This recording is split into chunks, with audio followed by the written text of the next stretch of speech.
My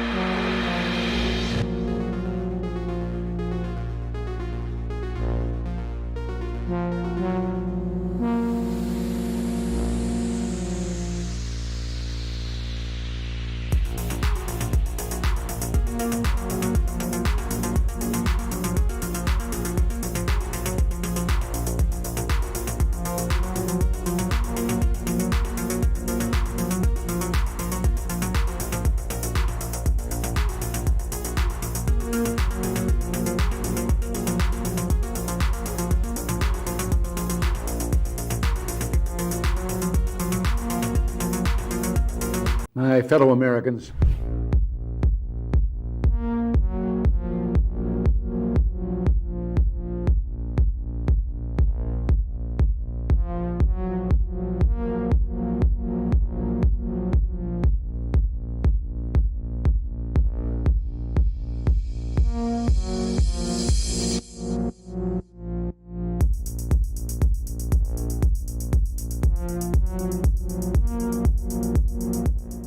what do you have to say about dictators of countries like Indonesia, who we sell weapons to, yet they are slaughtering people in East Timor?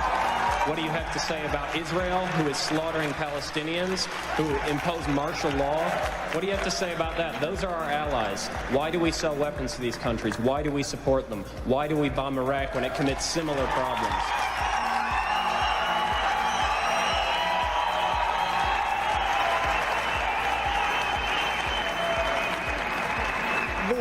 There are various examples of things that are not right in this world, and the United States is trying.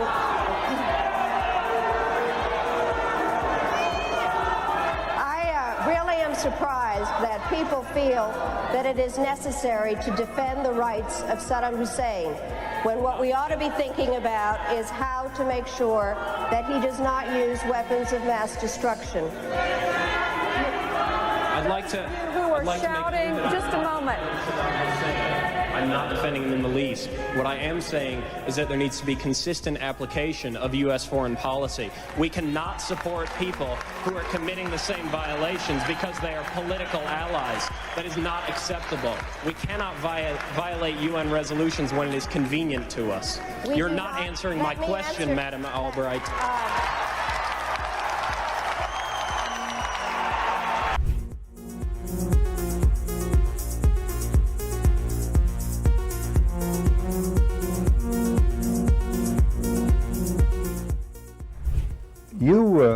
You briefed the press, did you not, when you were there?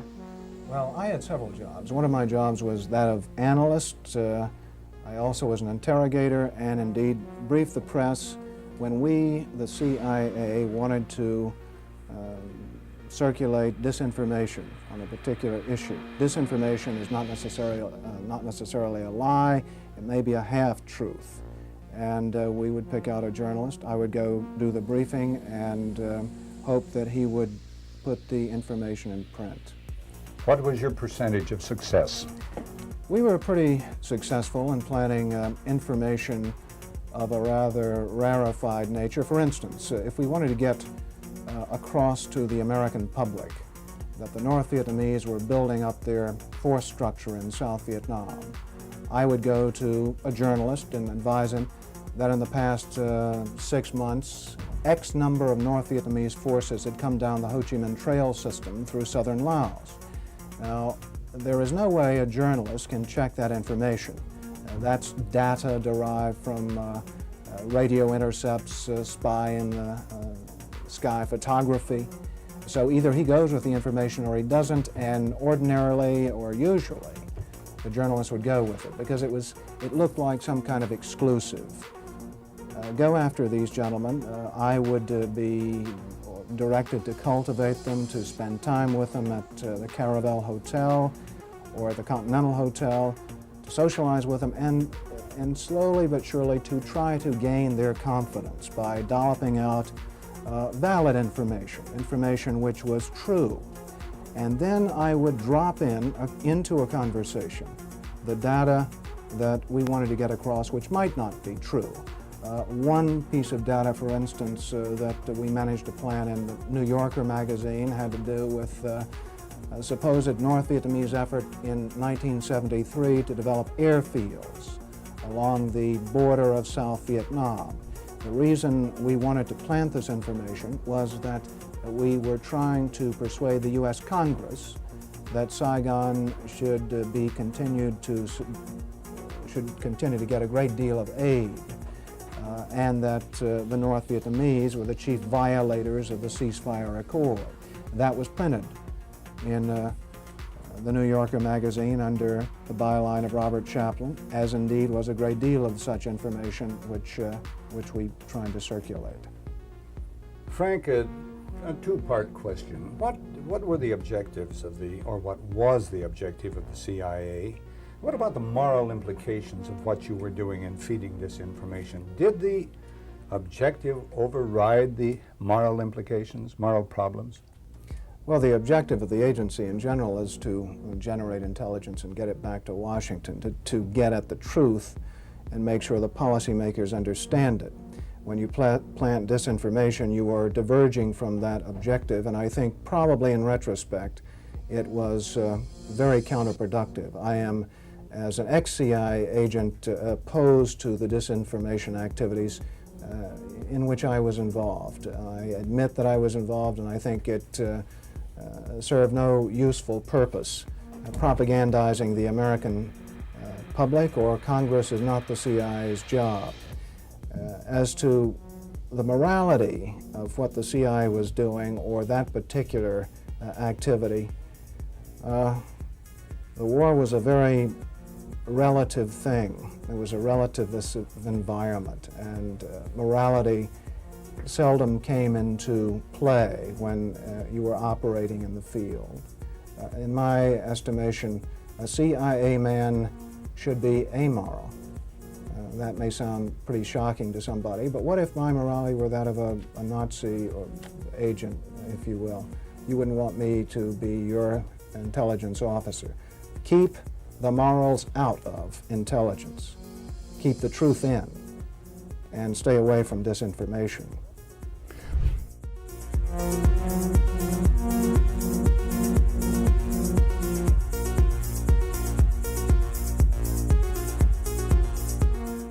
It would have been more appropriate for Mr. Trudeau, Prime Minister of Canada, to address this House according to Article 144, an article which was specifically designed to debate violations of human rights, democracy, and the rule of law, which is clearly the case with Mr.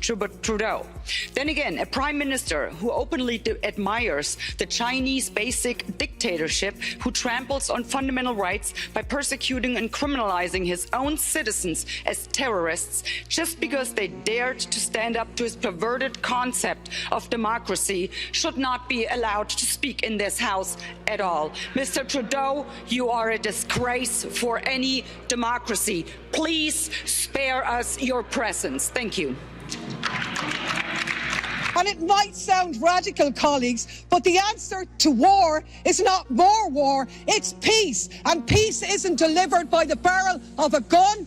It's delivered by diplomacy, by dialogue. You can wish away your continent's history, but we share a continent with Russia. We will sit down with Russia. There will be a negotiated peace, and this organisation should be promoting it earlier rather than delaying it and making sure that more Ukrainians die. Your feigning of sympathy rings hollow. It makes me sick, to be honest with you. Is the US a functioning democracy? Well, let's have a look at it. It costs $2 billion to become president. They have 25% of the total prisoners in the world. They spend over $800 billion a year on arms, which is more than most of the world put together. They've been at war for 250 years since their state was formed 275 years ago. But they can't afford universal health care. They can't afford the $1.7 trillion debt forgiveness for students. They can't afford a program for the 17 million children that go to bed hungry. Is this a functioning democracy? What's your idea of a democracy?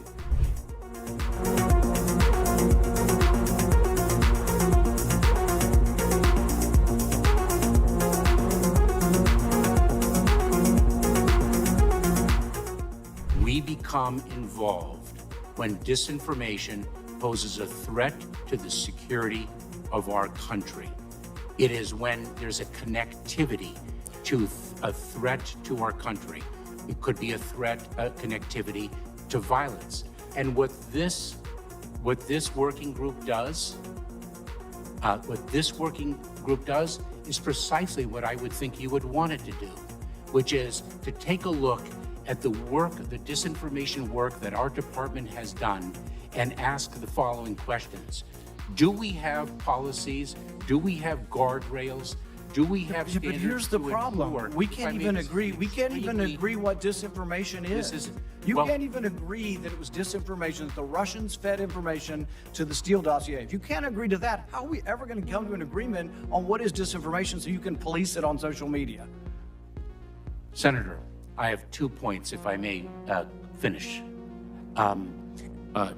Number one, that what this working group does, because it's not an office, what this working group does is ensure that there are guardrails, definitions, standards to make sure that the free speech rights, the civil rights, civil liberties, and privacy rights of individuals. So do you think COVID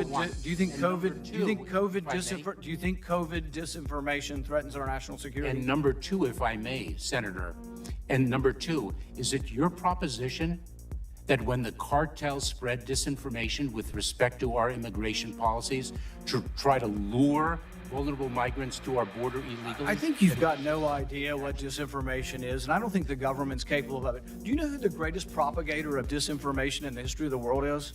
The U.S. government. Are you familiar with McNamara, the Pentagon Papers?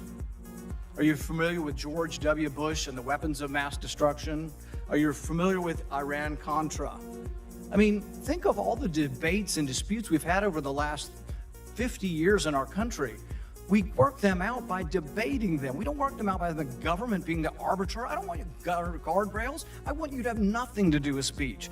You think we can't determine, speech by traffickers is disinformation? You think the American people are so stupid they need you to tell them what the truth is? You can't even admit what the truth is with the Steele dossier. I don't trust government to figure out what the truth is. Government is largely disseminating disinformation.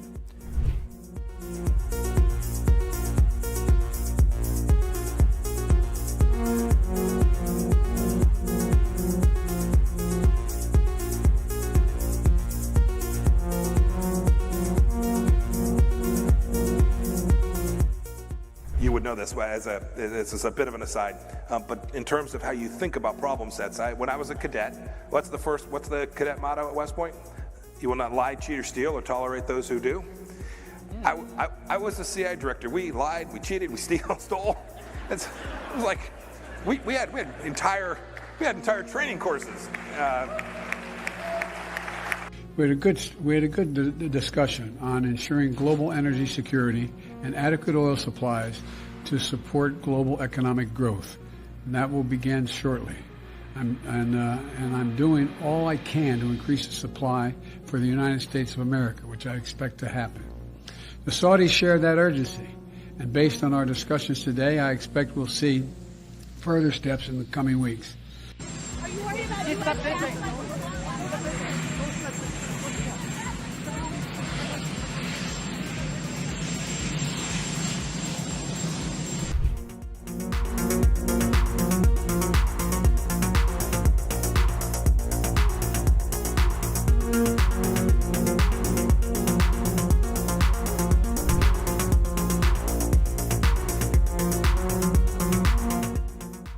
One of the hopeful things that I've discovered is that nearly every war that has started in the past 50 years has been a result of media lies.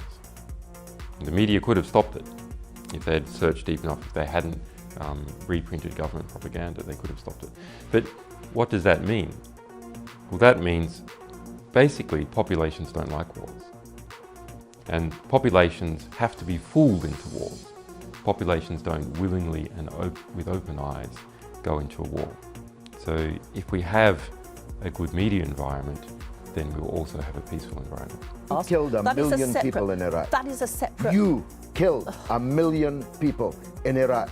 It's incredible that you have the brass neck to be sitting here now urging another Iraq war George, after if what I you've was already still in done. Parliament, I...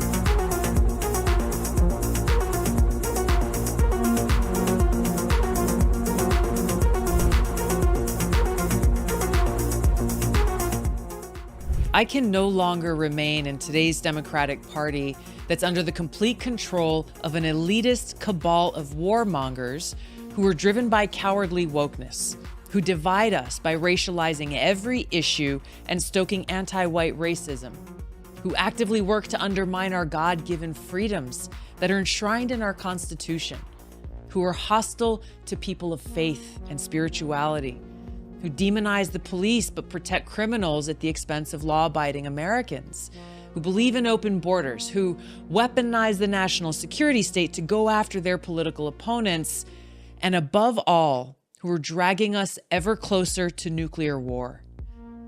Now, I believe in a government that's of the people, by the people, and for the people. Unfortunately, today's Democratic Party does not. Instead, it stands for a government that is of, by, and for the powerful elite. Now, I'm calling on my fellow common sense, independent-minded Democrats to join me in leaving the Democratic Party.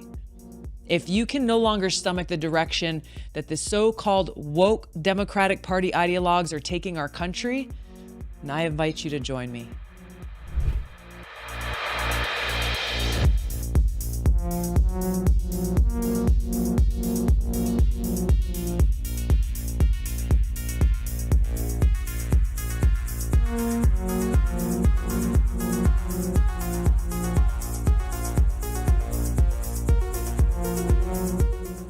Let me ask you a question. Do you think you should be the one to be able to decide when to pull the trigger?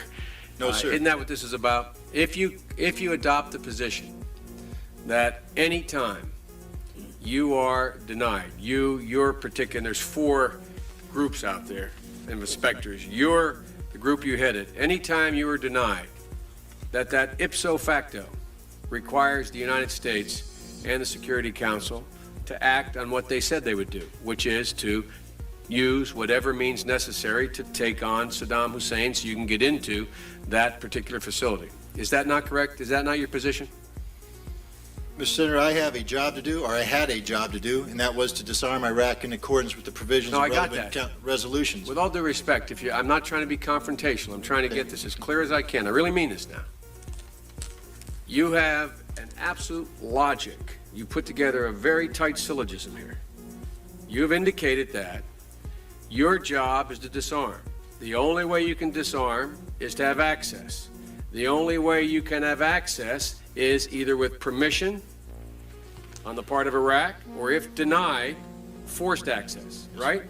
Compelled access. Compelled. Well, okay, compelled. You sound like the lawyer and I sound like the military guy. I mean, compelled, where I come from, when my old man said you're compelled, it meant I was forced. I mean, it was a real simple proposition. It wasn't much to debate. Now, there is a clear logic to that. And that's what I mean when I say I respect your position. But that means that whenever you choose a target that warrants inspection and you are denied, that ipso facto, at that moment, the only way your position can be satisfied or sustained is if the UN Security Council or the United States, acting unilaterally, uses force to guarantee access. Is not that true? Yes, sir. Now, that means that you get to choose the time and place when we would use force, if we use force. No, sir. Of course you do. If you choose the site and it's denied. And we coordinate with the member states to include the United States. Exactly. And prior to us going in, we have their agreement that this indeed is an inspection worth doing. Okay, inspection worth doing, everybody's agreed it's worth doing, and it gets stopped. Yes, sir. At that moment, we're an automatic pilot as far as you're concerned. Period. No ifs, ands, or buts. Now, I respect that. But now, it seems to me the Secretary of State might have a slightly different problem. Secretary of State might be sitting there and saying, now look over there on that side. Now, I remember so-and-so and so-and-so and so-and-so, and the 12 people on this side, they're all the ones that said they didn't want to use force. Now, I'm going to have to go tell the president now that we should, or Secretary Cohen, unleash whatever it takes to get it done. And our military assessment is the same as the majors. The majors' assessment is, privately held but publicly acknowledged later, that airstrikes alone aren't going to do this. Saddam's not going to cave on this. So, now here's the deal.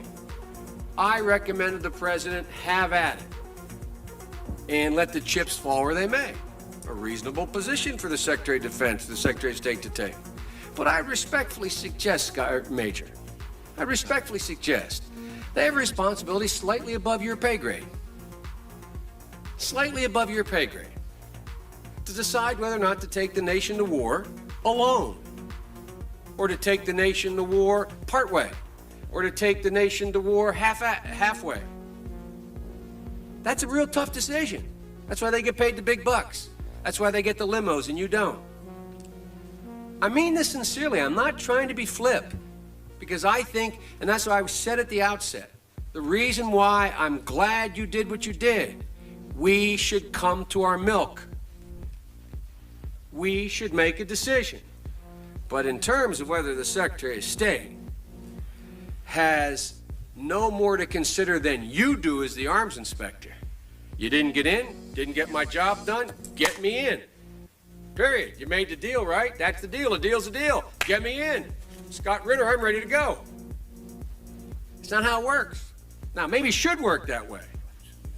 But wouldn't you acknowledge that if you were President of the United States or the Secretary of State, you'd sit there and say, now, okay, old Scotty boy didn't get in. We said he should get in. We want him to get in. It's important that he does get in.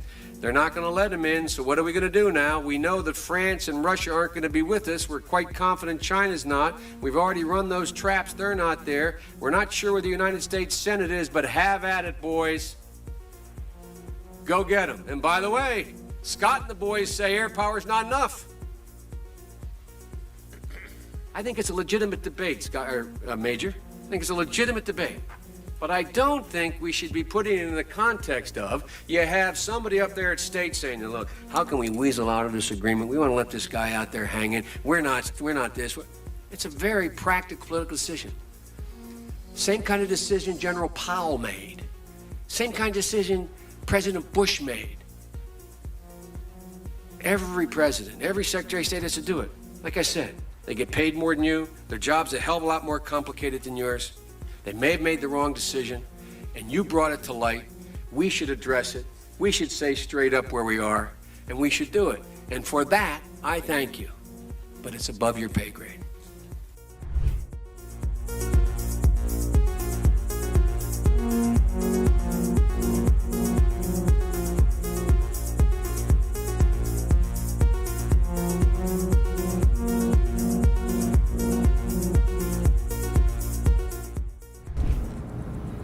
Well, one of the four principal functions of the CIA is to gather intelligence and ideally forward it to the president, the users of information, the policymakers, as they say. There are other functions, however, some of them more legitimate than others. One is to run secret wars, the covert action that's written and talked about so much, like what's happening in Nicaragua today from Honduras. Another thing is to disseminate propaganda to influence people's minds, and this is a major function of the CIA. And unfortunately, of course, it overlaps into the gathering of information. You have contact with a journalist, you will give him true stories, you'll get information from him, you'll also give him false stories. For example, in my war, the Angola war that I helped to manage, 1/3 of my staff was propaganda. Ironically, it's called covert action inside the CIA. Outside, that means the violent part. I had propagandists all over the world, principally in London, Kinshasa and Zambia. We would take stories which we would write and put them in the Zambia Time, and then pull them out and send them to a journalist on our payroll in Europe. But his cover story, you see, would be that he'd gotten them from his stringer in Lusaka, who had gotten them from the Zambia Time. We had the complicity of the government of Zambia, Kenneth Kaunda, if you will, to put these false stories into his newspapers. But after that point, the journalists, Reuters and AFP, the management was not witting of it. Now, our contact man in Europe was, and we pumped just dozens of stories about Cuban atrocities, Cuban rapists. In one case, we had the Cuban rapists caught and tried by the Ovimbundu maidens who had been their victims, and then we ran photographs that made almost every newspaper in the country of the Cubans being executed by the Ovimbundu women who supposedly had been their victims. These were fake photos? Oh, absolutely. We didn't know of one single atrocity committed by the Cubans. It was pure, raw, false propaganda to create an illusion of communists, eating babies for breakfast and that sort of totally false propaganda.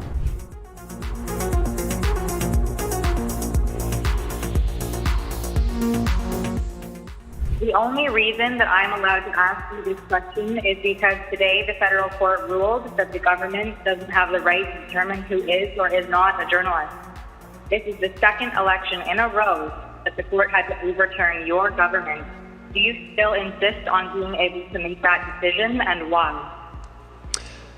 First of all, questions around accreditation were handled by the press gallery and the consortium of networks who have strong perspectives on quality journalism and the important information that is shared with Canadians. The reality is organizations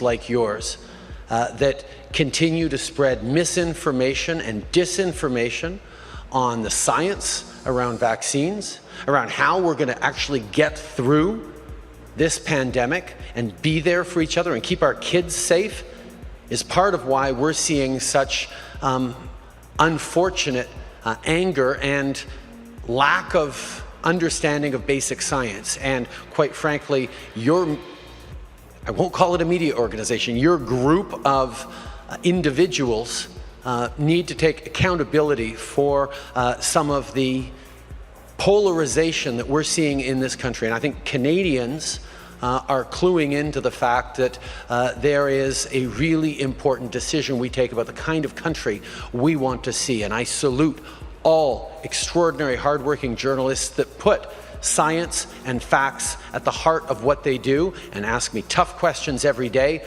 but make sure that they are educating and informing Canadians from a broad range of perspectives, which is the last thing that you guys do.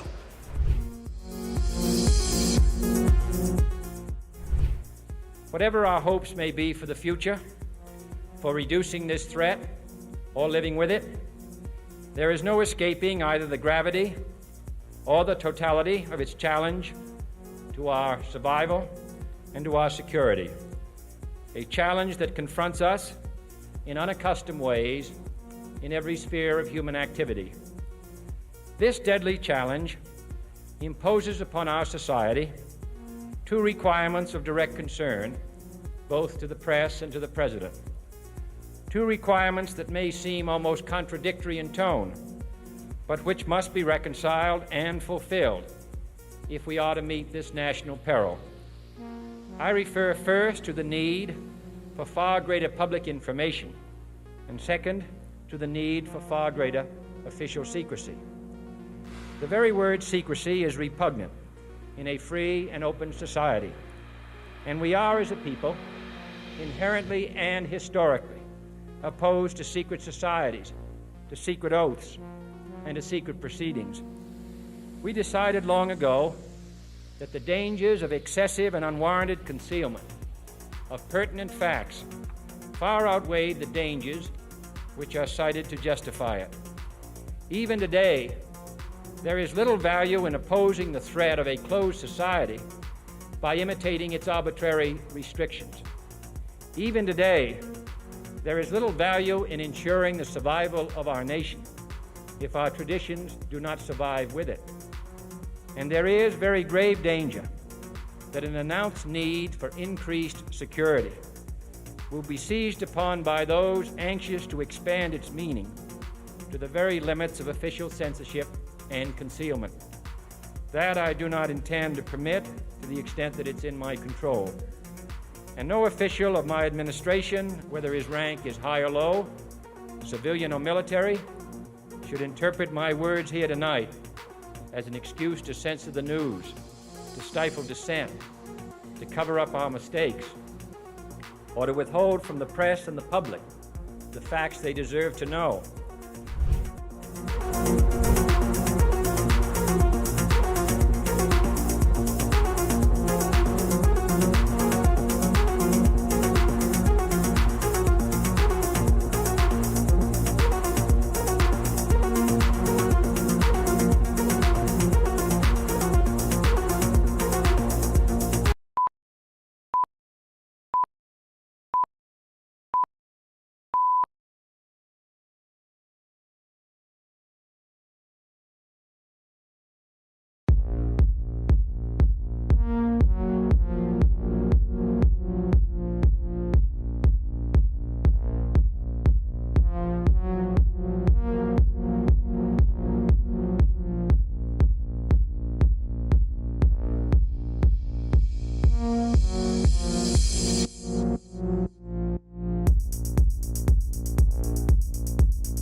Go. Hey everyone, welcome to Redacted. Thank you so much for joining us. It's Wednesday. You got through your hump day. I'm Natalie Morris. I'm Clayton Morris, and hump 'em if you got 'em. Consensually. We have a busy show for you today. We're going to talk about war deaths. We're going to talk about how the United States doesn't really track them. But then when someone accidentally dies, they'll just say it's a terrorist and move on. There's a new investigation of a death in Syria, and it will, if this doesn't upset you, you might be a sociopath. Yeah, you might be hooked up wrong. Like if this doesn't bother you, you might be hooked up wrong. You might be, what my dad says, half a bubble off plum. Which is a good carpentry reference, half a bubble off plum. Yeah. Also, we're going to look at the DIAA Convention, the DIAA event, which just unfolded in Washington, D.C. You know, DIAA, we've been covering it here on the show, which is the super application made by Google and Visa and backed, of course, by U.S. aid. It's basically how they are going to surveil all of Ukraine. It's already rolled out almost fully. So all of the banking, all of the surveillance, you can even rat on your neighbors, all of it. Well, they just had a big convention, a big event in Washington, D.C., and there were some revealing moments, which we're going to bring you and talk to you about this crazy surveillance. And Target has a new line of clothes that will help you bind your breasts and tuck in your balls. I have a lot of questions about ball tucking. I'm the only one on this show that has no balls. We have Philip and David in our control booth. I look forward to this. I'm tucking mine right now. Okay, good. I All went right. to Target and I'm looking forward to this conversation where we talk about how you know if someone at the beach is tucking, and also why Target had to walk back this line of Pride clothing. All that and more as Redacted starts right now.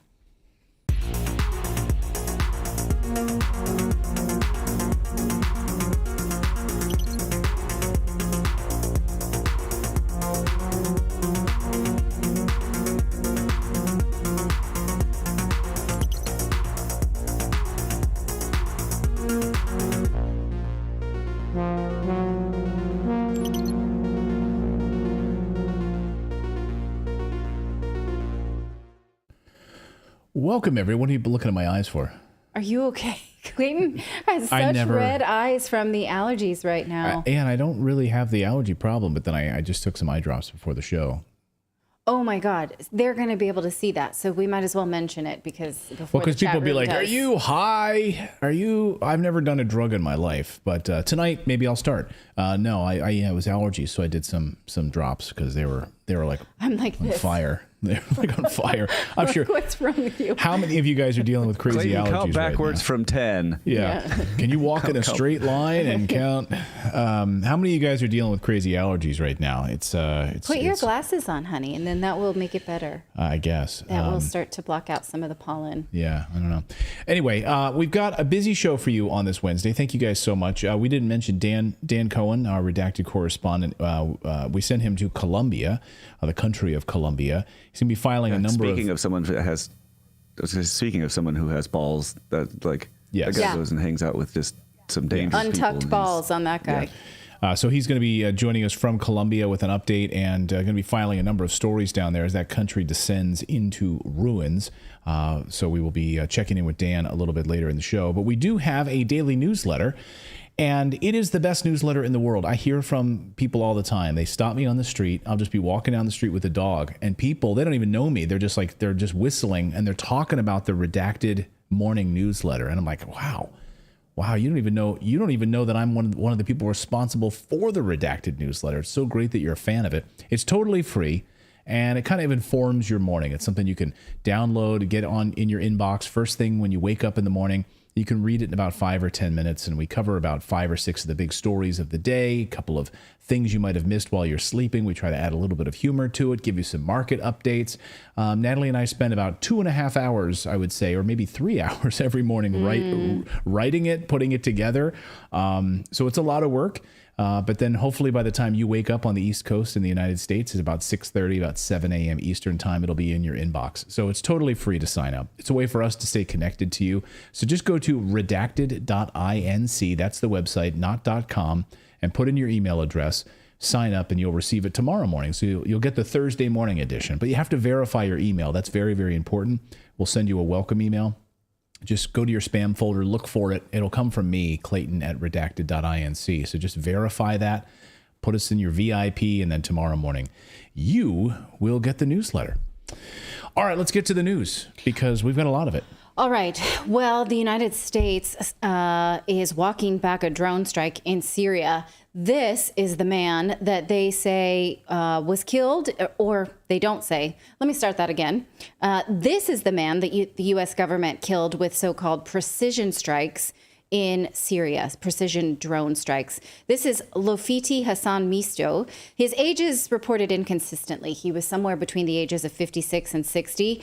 The United States did say they conducted a drone strike and they were hunting down an al-Qaeda leader, but they have sort of begrudgingly had to admit it may have been this guy. He is the father of 10. His brother says he was not political, had nothing to do with al-Qaeda, al-Nusra, the Islamic State, nothing. He was a farmer with poultry, cows, and sheep. 3 of the animals were also killed. Now, we know this because on May 3rd, U.S. Central Command did, in fact, say that they launched a drone strike in Syria on May 3rd and that they were aiming for a senior al-Qaeda leader. After people in this area started really raising ruckus that they killed a civilian, it was not a terrorist, the military begrudgingly opened an investigation 12 days later on May 15th. A military official said this to the Washington Post: "We are no longer confident we killed a senior AQ official." No longer confident. But we were really confident that afternoon when we just bombed a nice, shepherd who was out there with his goats. Right. Like, we were really confident that day.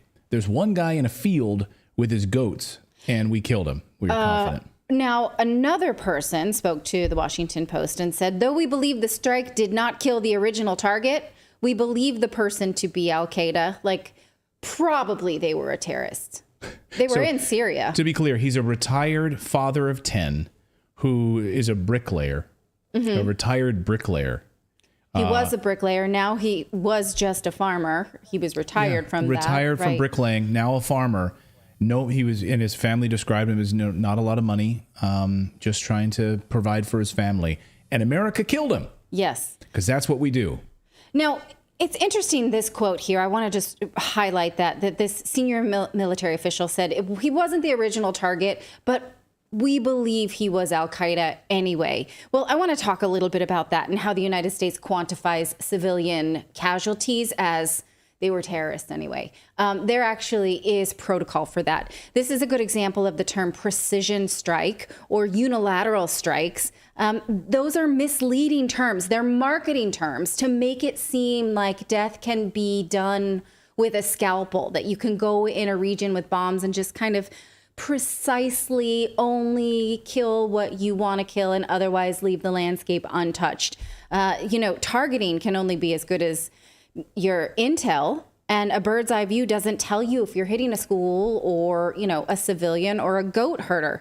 That's why U.S. Army Colonel Amos Fox, that's this guy, he coined the term precision paradox about the U.S. war on ISIS. A precision paradox is a situation in which the failed promise of precision strikes, one strike, one kill, generated a creeping wave of destruction. So if we buy this bullshit, that there is such a thing as precision strikes, that we can just go in and only hurt the person we intend to, then you leave this wave of destruction because you keep doing it because everybody buys it. Right. Well, we've been hearing this since the Iraq War, which is bunker busting bombs. They're precise. So we literally are just going to hit the bunker, nothing else.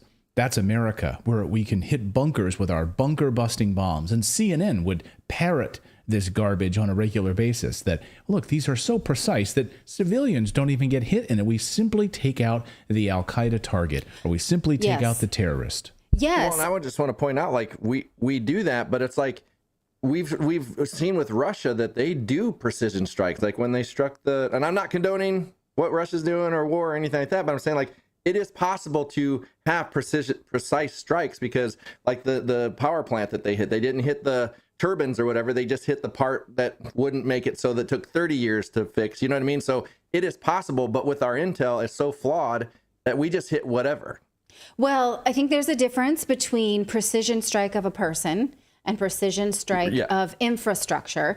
And Russia did admit that when it took out infrastructure just this week in their strikes, that 3 Ukrainians died. And so when you are trying to bomb things, there is usually collateral damage, and it's on you to admit it or not. But, it's not like... I'm thinking of a movie example where 10 people are in a crowd and you can only make 2 in the middle that you want fall down. It's not like that. And Russia doesn't have that capability. I don't think anyone has that capability. But the media uses these terms, precision strikes. That's on them to not ask questions about civilian casualties. The fact that the Obama administration came up with the idea of precision strikes, sold it to the media, and the media is like, sure, I'm sure no one else is dying. I'm sure that's fine. Or they use training exercise accident. That's another thing that they use. Oh, it was a training exercise accident or equipment malfunction. Right. Oh, so we just take that. So you killed some innocent people because of an equipment malfunction. And the media in those State Department briefings or the Department of Defense briefings doesn't push back on these. But at least the military is not doing, in this instance, what Obama did in Afghanistan and just count any male casualty as a terrorist. That is literally what the Obama administration did from the first week he took office. This is from Scott Horton's book, Enough Already, about the endless war on terrorism since 9/11. He says that on the third day of Barack Obama's presidency, he ordered 2 CIA drone strikes in Pakistan that killed 20 civilians. In effect, his administration was setting a new baseline. Just in Afghanistan, they took care of the public relations problem by calling so-called collateral damage by just simply classifying all dead civilians as terrorists. And the New York Times was like, okay, Mr. Obama embraced a disputed method, they say, of counting civilian casualties that did little to box him in. In effect, counts all military-age males in a strike zone as combatants. That's literally how they quantify civilian deaths, is like, did male fighting age victims die?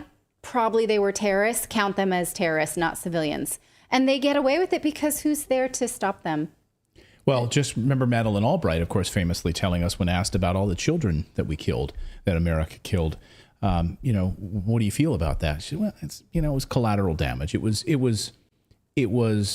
what were her exact words? She said her exact words were that it was worth it. It was worth it. Now, we're going to talk more about children in a second, because direct civilian deaths are one thing.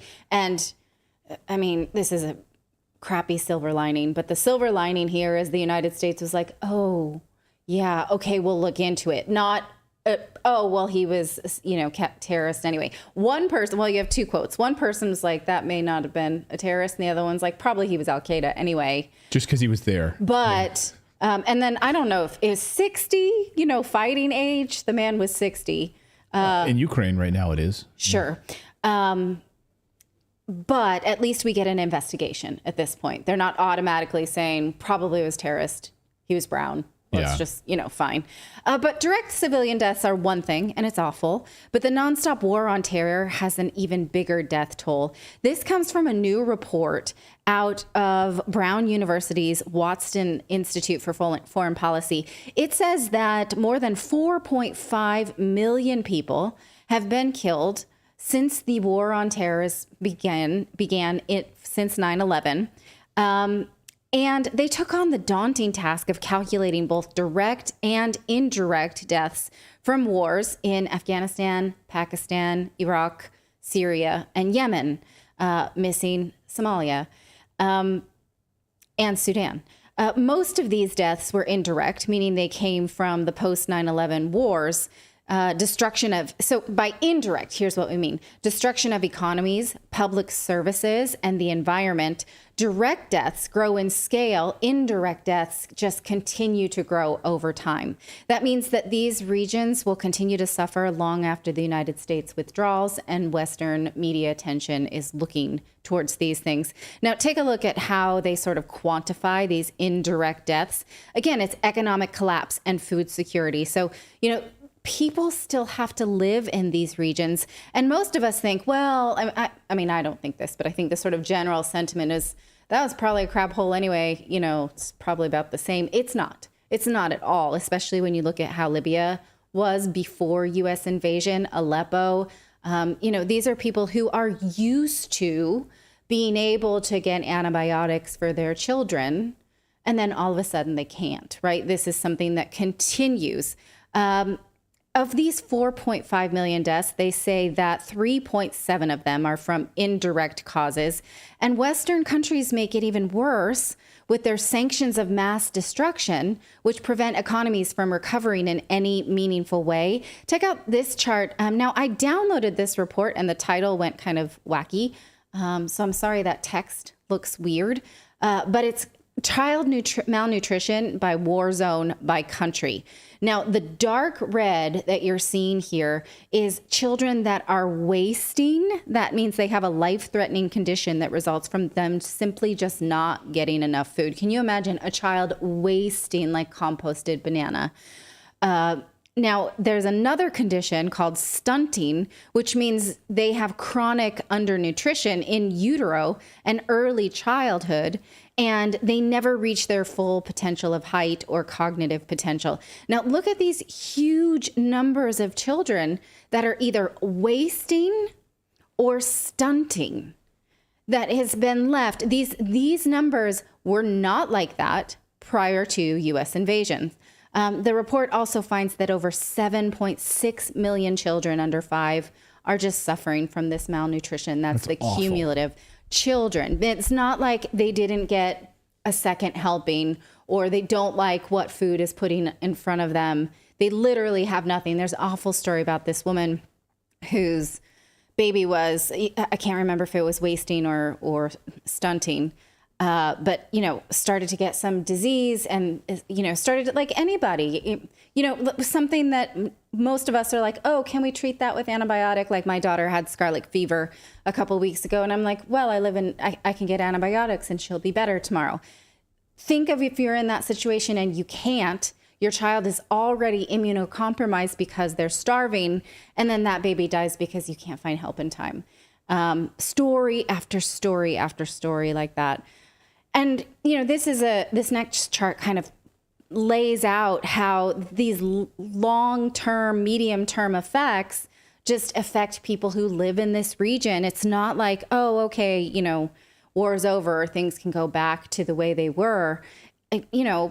Again, there, by some accounts, Aleppo, which is in Syria, had terrible infighting in the early 2010s and has begun to recover since. But Syria is still under massive sanctions. So children there will not have easy access to medicine the way that most of us in the Western world can.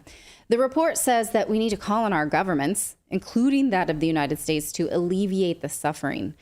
These wars are ongoing for millions around the world who are living with these effects. So we can all collectively want that, but unless the media wants that and stops sort of giving the military a pass for killing civilians or invading new places or not withdrawing, we're not going to get that. And someone has to tell Israel, because this week, Israeli defense minister said that Israel's new government has doubled the number of strikes on Syrian and Iranian targets since taking office in December. Doubled. And this is something they're pretty proud of. We did that, and we intended to do that, and we will continue to do that. Wendy Sheets, thank you for your super chat. Wendy says, thanks for covering this. The warmongers know that sanctions kill. Sanctions are designed to cause harm. Exactly. They are. Sanctions of mass destruction. And you can look at all of these areas where there's wasting and everything. The United States is always tied to it. The destabilization of what's happening in Central and Latin America, what's happening throughout Africa.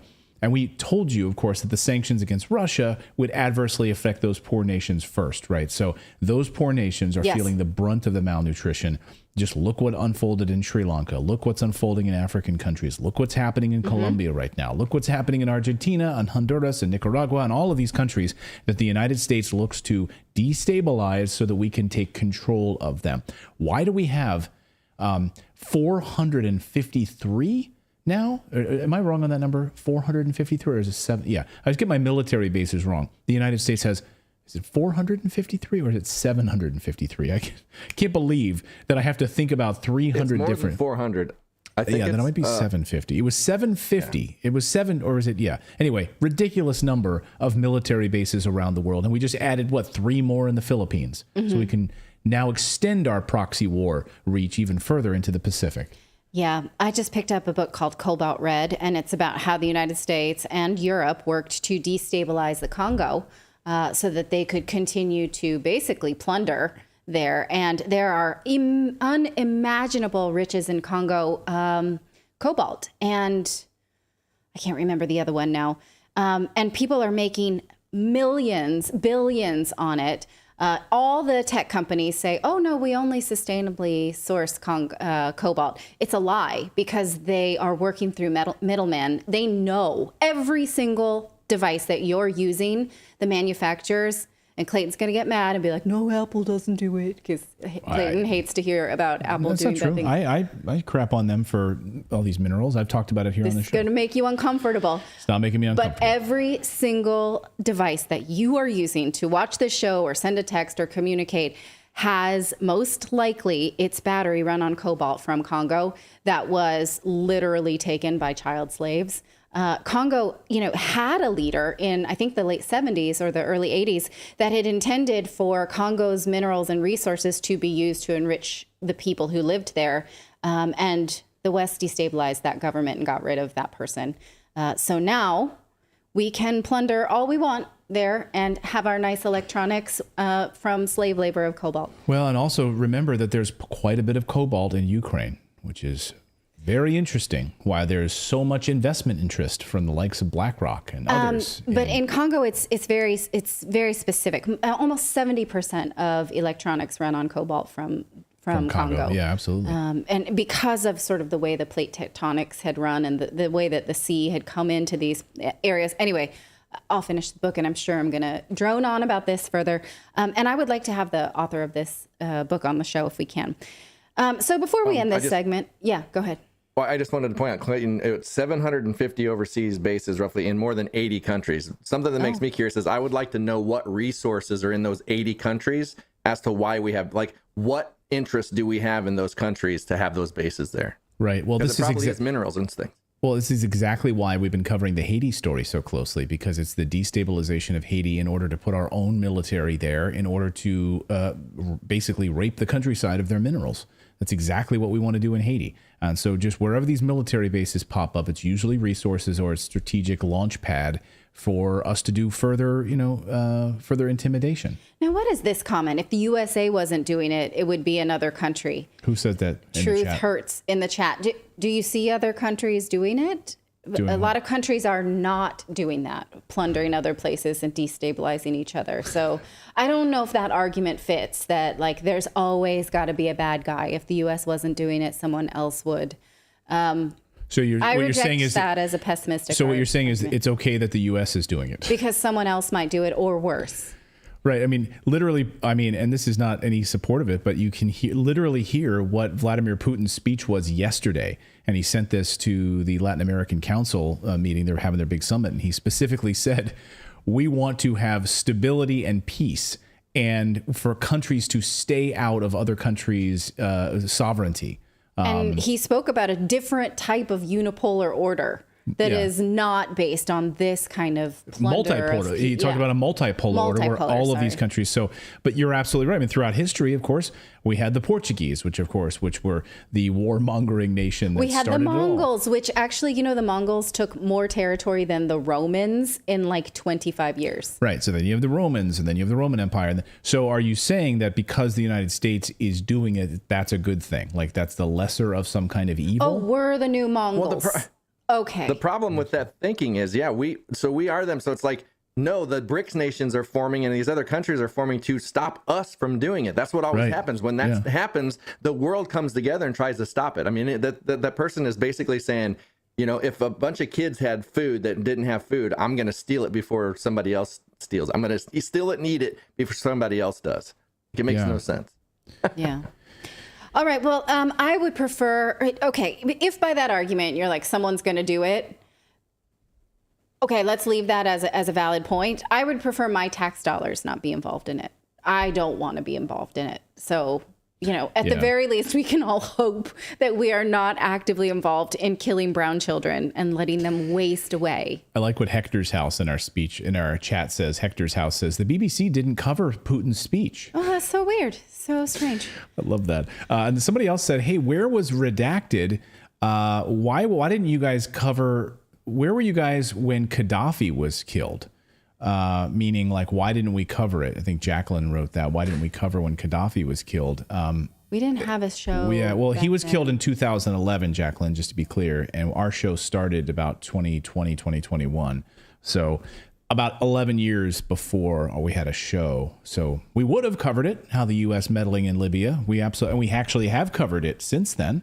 I'm pulling the pregnancy card on this one. I was pregnant with Ava. Pregnant at the time. So I was busy. Yeah. Yeah, we did. You weren't able to come to us for news at the time. Hey, we're going to cover what's happening with Ukraine, and get ready, guys, because this could be happening to the United States next. These full surveillance program where you will be using a government-sanctioned app on your phone for your taxes, for all of your payments, the central bank digital currency, everything, all of the tracking. But even worse than that, you'll get to snitch on your neighbors and tell the government that your neighbor you think is a terrorist. We're going to talk about DIAA, which is the super app that has been rolled out and deployed in Ukraine. It's the testing ground to monitor and track every Ukrainian. And they had a big event yesterday in Washington, D.C.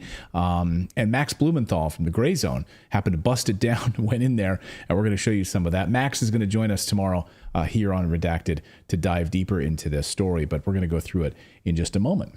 All right. But first, we want to tell you about our friends over at Fast Growing Trees, because you can breathe some life into your own backyard with fastgrowingtrees.com this spring.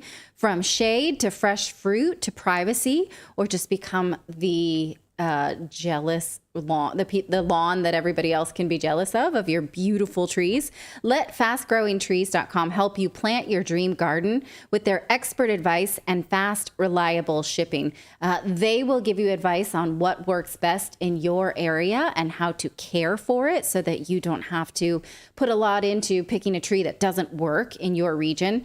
Fastgrowingtrees.com's plant experts curate thousands of easy to grow plant, shrub, and tree varieties for your unique unique climate.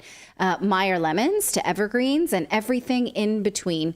Happy plants, happy home, right? But sometimes it's just hard to know which one will do the best. But that's no problem because fastgrowingtrees.com helps you get customized recommendations based on your specific needs. Plus, their plant experts are always available to help keep your plants growing healthy through the season and beyond. So join over 1.5 million happy Fast Growing Trees customers by going to fastgrowingtrees.com/redacted right now, and you can get 15% off your entire order. So that's 15% off your Fast Growing Trees at fastgrowingtrees.com/redacted. Yeah, get that 15% off. And we ordered a Japanese maple for the front yard. It looks absolutely beautiful. Really, really great. And we also, as a gift for father-in-law and mother-in-law, got them a beautiful tree. Yeah, for the they were backyard. super excited. And they live in the Boise area. Yeah.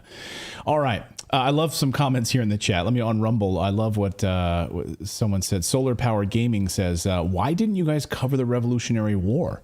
Yeah, you couldn't cover Gaddafi at the time. How do you know I didn't? Someone said, I saw someone else on our YouTube channel said, why didn't you guys cover the moon landing?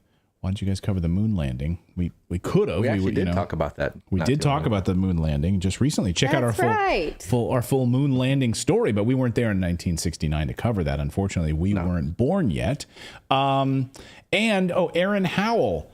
Aaron Howell in our Rumble chat says the Gaddafi execution was rumored to be a response for his attempts to steer the country away from the United States dollar. It's not a rumor. That's the truth. That's absolutely the truth. Away from the U.S. petrodollar. And they made an example of him by sodomizing him with a sword. Yes, that's exactly what the United States did. That's how we treat people that want to move away from the U.S. dollar. That's what the United States And does. Gaddafi was friendly to the United States for a long time, just like Saddam Hussein. They use them until they don't. Exactly. And then they turn on them and call them dictators. All right, let's talk about the DIAA event, the DIAA Convention. Did you guys get a ticket to the big DIAA Convention in Washington, D.C.? Were you on the guest list to go to DIAA in D.C.? Where USAID and Google and Visa were all there to, show you how DIAA works in Ukraine. Vladimir Zelensky showed up via video conference. So get ready for this to happen in the United States, guys. Total surveillance of everything you do. Using a central bank digital currency on your smartphone and other things. Washington, D.C. was home to a big Ukrainian event yesterday. Of course, Washington rolls out all of the red carpet for Ukraine, showing off this DIAA super app, DIAA. Now, this digital app was created by Google and Visa with the supervision of USAID. You know all about USAID. We've been covering it here on the show. It's meant as the ultimate way to control a population. And there's good old Sam Powers there. She's a USAID head. She was just recently in Hungary trying to destabilize that country. She was. She gets around. She really gets around. So everything in government needs to know about you and control you, and all of it is right inside the DIAA app. They make it sound like, hey, you're going to be able to pay for your groceries and, apply for a mortgage and all of that. And also, we'll track the shit out of you. And everything that you do is being watched. You can even snitch on your neighbor, basically. And they've rolled it out fully in Ukraine now. Friend of the show, Max Blumenthal from the Gray Zone, the great Max Blumenthal, was on hand at this event in D.C. I'm sorry. I just love when Max, with a straight face, just asks the questions that we all want asked right to these people's faces. So he walks right up to the Ukrainian ambassador to the United States, and he asks her, namely, hey, just have a question for you. Why is Ukraine using this predatory DIAA app to surveil its people like they're all predators? Here's how he asks the question. Watch. This event was about profiting off of war, turning Ukraine into a laboratory, the ruins of Ukraine into a laboratory for the fourth industrial revolution. You're absolutely getting wrong. Ukrainians all in a digital... Now, you're not interested in the answer? Please. And can you tell me why my colleague Anya Parnell is on a kill list maintained by your government? Your Interior Ministry maintains a kill list of journalists, and my partner here, Anya Parnell, is on it. Unlike in Ukraine, you can't kill and ban your opposition here. Our Nazis actually have to hide behind the government, not serve in the government. So that guy sticks his hands in the camera as he's trying. She's like, "Oh, you're not interested in the answer." No, but she walks away because she won't even talk. She won't even answer the question. Mm-hmm. Why are you rolling this out on the Ukrainian people? Like, do the Ukrainian people want this? Or are they brainwashed? Are you forcing this on the people to surveil all of them? Like, again, it's about the people, and these corrupt governments who are running the show are pushing this down their throats. So she walks away. Here's Zelensky, though. They had him via satellite, or they did a little video presentation being featured at the event talking about how DIA works. And, here's Kara Swisher. Kara Swisher, a tech journalist. She's like a mouthpiece of all of these events where they want someone in DC to like moderate one of these events, these like government mouthpiece events. They always call her. Remember, she was the one moderating that Yoel Roth event recently? Yes. Yeah. And she was like all up and couldn't believe how Yoel Roth was being picked on and all of that. And so here she is again. Oh, yes. No criticism of government intervention in social media whatsoever, but people mistake her crankiness for hard-hitting journalism while she gives them a pass. Yeah, exactly. So here she is. And I'd actually be curious how much Kara Swisher was paid to MC this event for DIA in DC, and who paid her for it, by the way. I'd be curious about that. Wonder if she'll tell us. Anyway, here's Kara Swisher introducing Vladimir Zelensky to explain how DIA works. So without further ado, first a video from President Zelensky. Творіння Джобса, Apple, iPhone. І це його серце. І воно б'ється з кожним вібро під час дзвінка або під час СМС. А в ньому наше українське творіння «Держава у смартфоні». Мільйони українців щоденно користуються нашим державним сервісом «Дія». Це більше 100 державних послуг без контакту з чиновниками, цифровий паспорт, відкриття рахунків, сплата штрафів, податків, отримання державної допомоги, збір коштів на допомогу армії. Все це українська дія. Україна не випадково стала одним із глобальних лідерів в цифровізації публічних послуг і соціальних відносин.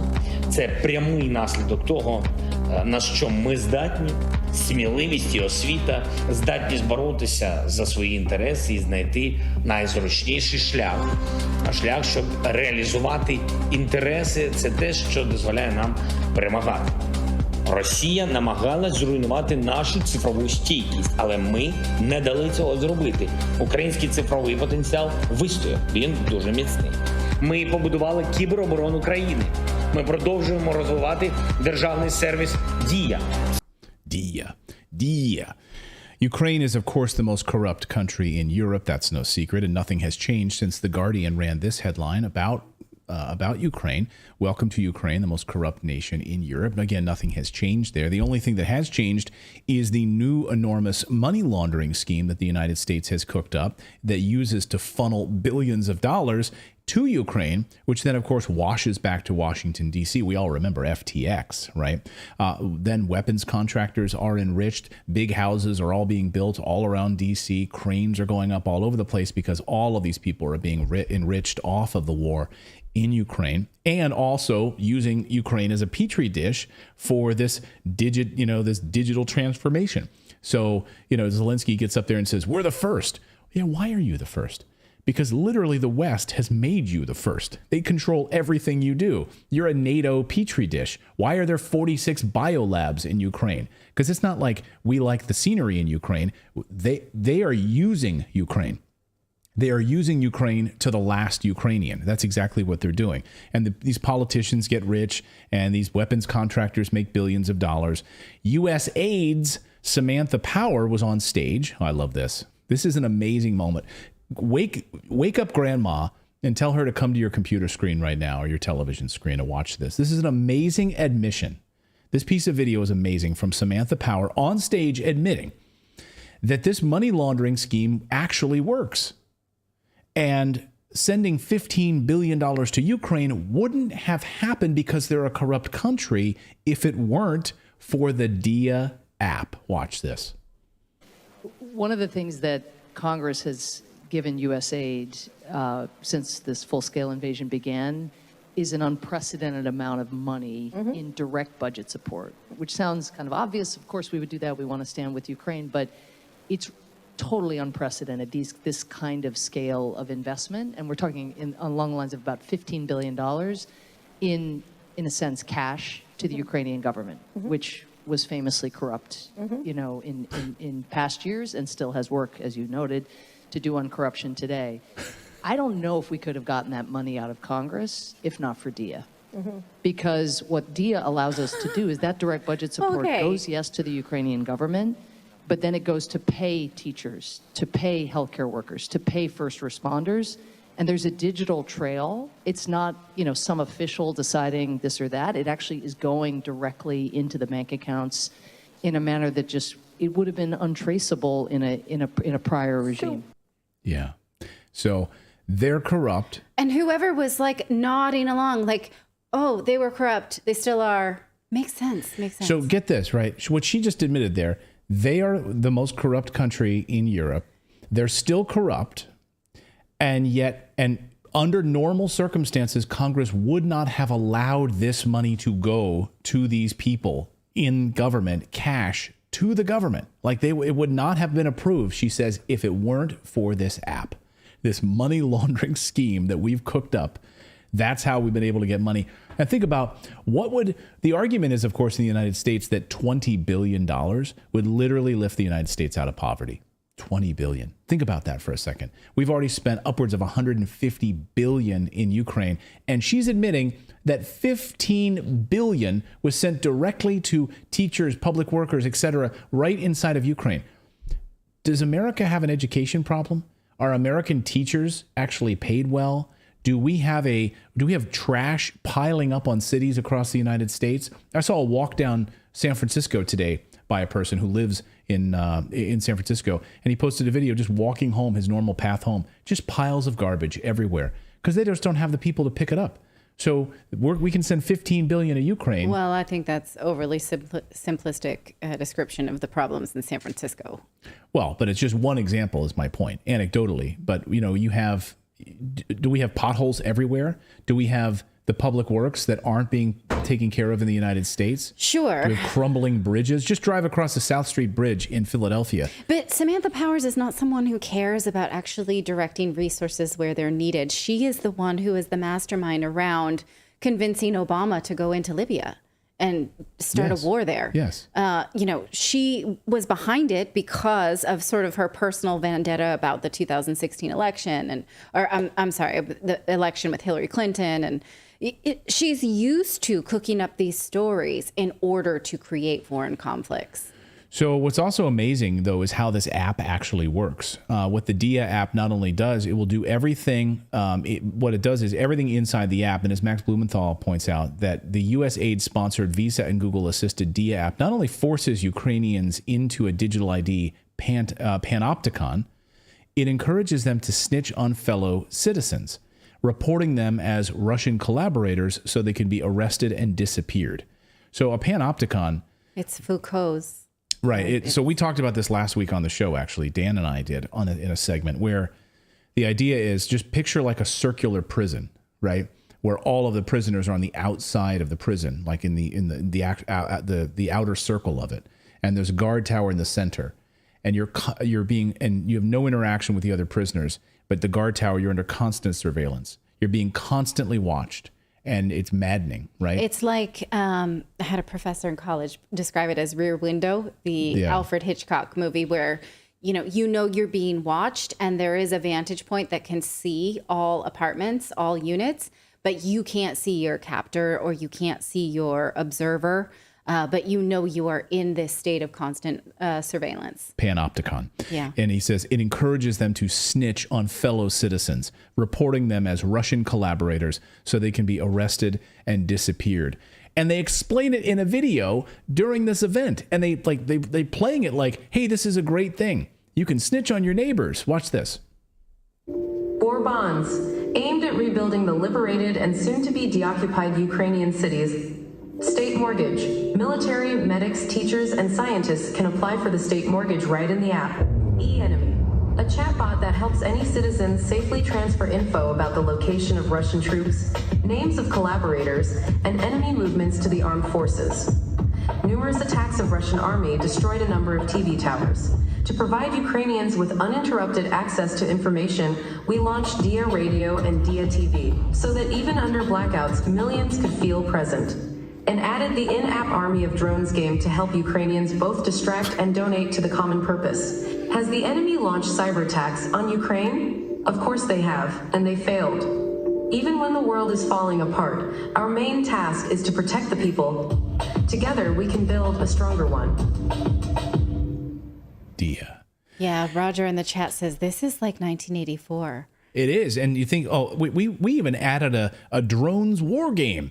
So you can snitch on your neighbor. Like you can use the drones to pinpoint where your friends are and then drop a bomb on your friend in the game, basically. It's like next door, only people die. Right. Yeah. We know there's a cat that's been pooping in someone's yard.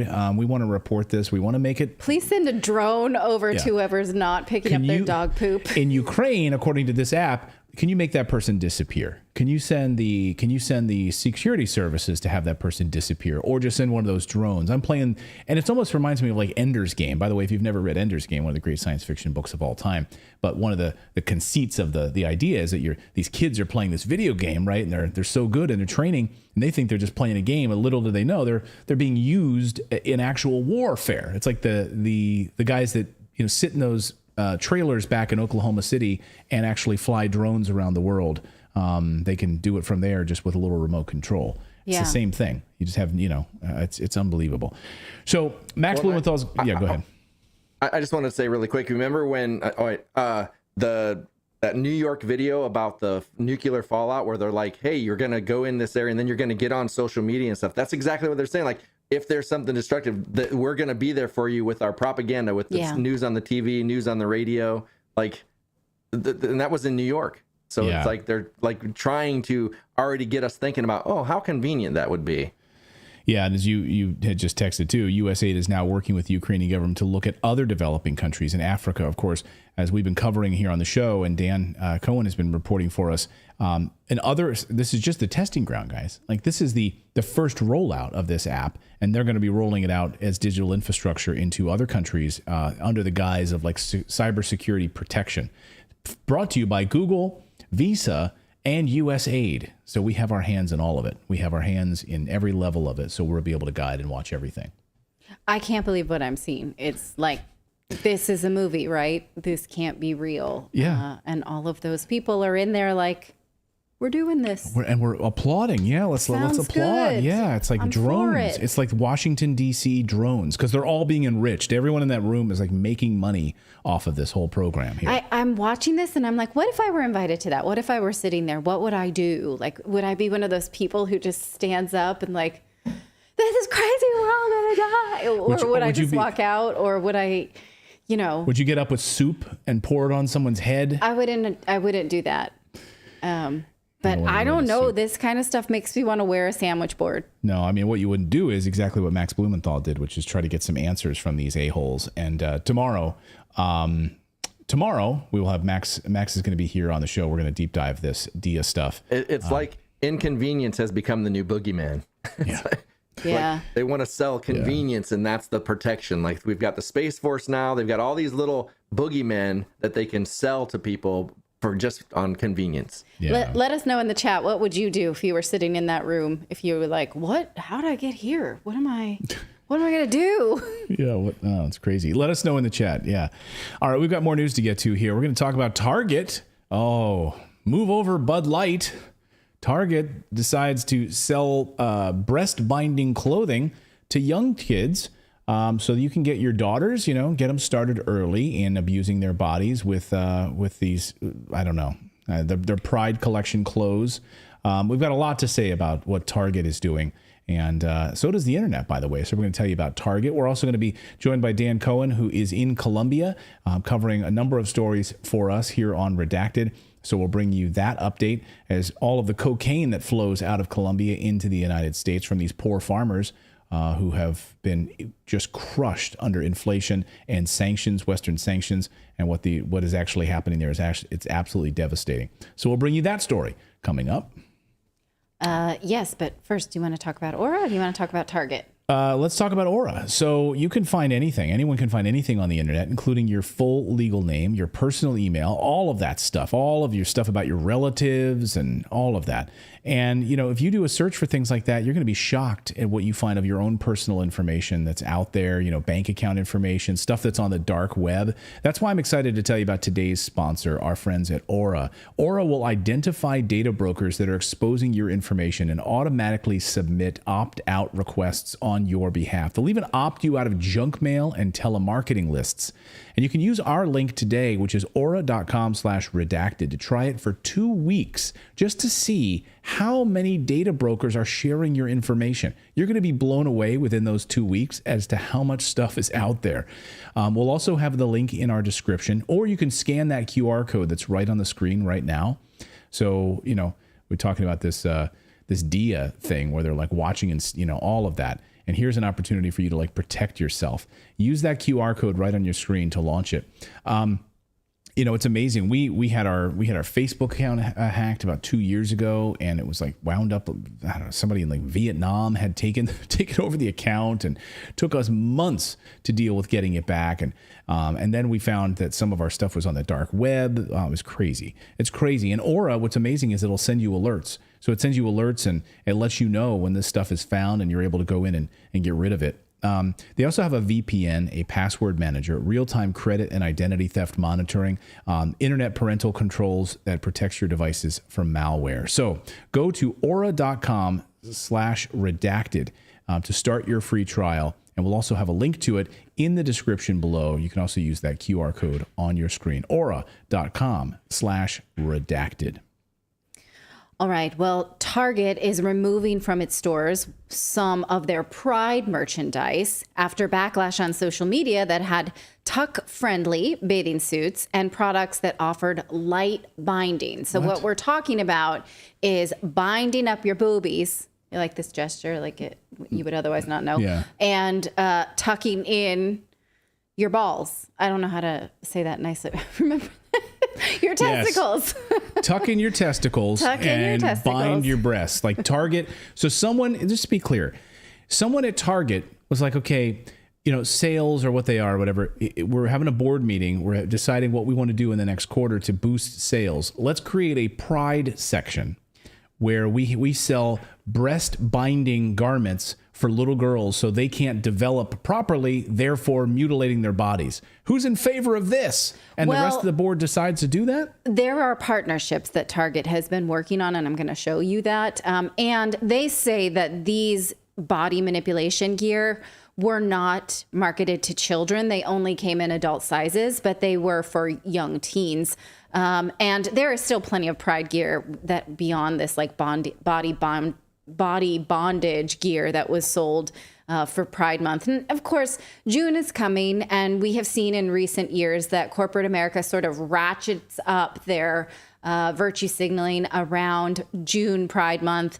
And, you know, that has come to mean something completely different than it did maybe even 10, 15 years ago, when gay people did not have the right to marriage or other, you know, sort of civil liberties. Gay rights is pretty much a done deal.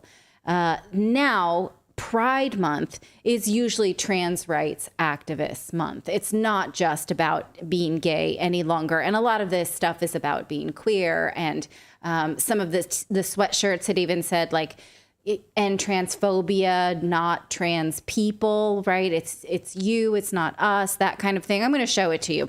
Now, let's go over this body binding stuff first, because these are the latest terms in fashion. It's like Spanx for gender dysphoria. First, though, this is one of the videos that Libs of TikTok posted of a woman going through the Pride merchandise in the kids section. Now, notice she doesn't say their children's sizes, the binding stuff. So that's an important distinction. I don't know if that's better. You decide. Watch. We're at Target right now, and there's a lot of controversy going on about all of the Pride stuff that's coming out with kids' clothes and things like that. So we're going to go to the kids section, and we're actually going to see if they're putting weird, creepy, uncomfy stuff on children's clothing.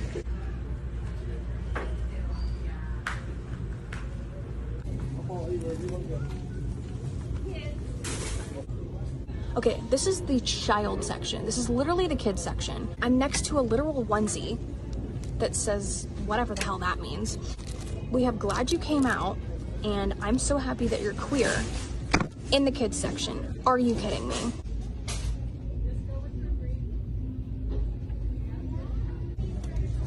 I'm sorry, but pride and toddler don't belong in the same sentence. So I found an extra small swimsuit in the child section. It says light binding effect on it. And then the bottoms in the kids section, keep in mind, say tuck friendly construction. They're giving it to your kids. If that doesn't give you a reason to boycott Target, I don't know what does. But this shit's getting out of hand. They're targeting children, whether you like it or not. And it's time that people actually do something about it. Because if they don't, then guess what? That shit won't just be in Target, it'll be in every store, ever. So it is in the kids section. Well, yes, but they were a small size. They're for teens mostly, like developing boobs, the light binding. We're splitting hairs over. It was in a kids section. These are... So this distinction, though, is how they're labeling these videos as misinformation, because they're saying they're not for kids. They're for young adults, and they're not even kids sizes, because, kids sizes end at 12, usually 12 to 14. And so what they're saying is that these are small sizes for teens. It's different. So TikTok is taking these videos down because Target is labeling them as misinformation. Well, I don't know about that. Her video seems to be still up, but like the Associated Press and the media is saying that this is disinformation because they're not children's clothes. They're sized for young adults. Now, I don't think that's any better, right? Especially when you consider that by light binding, what they mean is binding the breasts of a young woman, specifically developing breasts, so that if that young woman wants to present as a man, they can tie up their chest really tightly to reduce the appearance of breasts. Even the groups that advocate for this, like Mermaids in the UK, they know it's dangerous. And they say that if you're going to do this, you need to take breaks and not wear them for longer than 8 hours and not wear them every day. So how do you choose which days you let your girls out and which days you tie them up? I'm just curious if you're advocating for girls to do this to themselves, but not every day. So it's like... Yeah, that would only work for gender fluid.